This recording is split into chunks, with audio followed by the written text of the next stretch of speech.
Here we go with another expected value problem.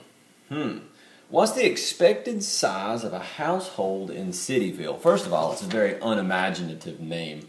Very unimaginative. But notice, here's that phrase again. Probability distribution. 21% of the households have one person in them. 28% have two people in them. 16% have three. Now, don't get thrown off by this P of X. This is a function. All it means is the probability of something happening. The probability of having one. Probability of having two. Probability of having three in your house. Probability of having four. That's all it really means. It's just a mathematical representation for that. So when we do expected value, we're going to have to crank out the expected value formula. And I would give you just a direct formula for it, but it varies depending on the problem.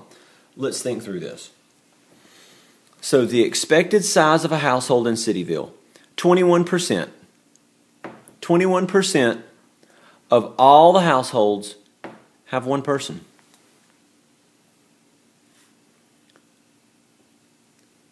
28% of them have two people. 16% of them have three people.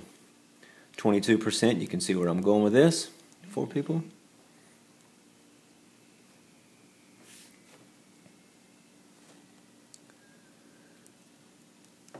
6% have five people. I'm going to add all these in here. 4% have six people. 2% have seven people. And 1% of them have eight people. Okay, this is supposed to wrap around like that. And we're going to type that in the calculator, but let me explain the formula first. The probability of something happening, probability that something happens, times what you could get.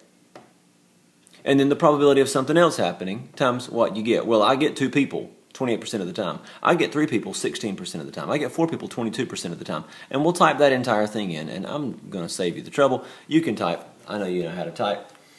I'll give you just a second to stare at that and then choose the correct answer. There we go.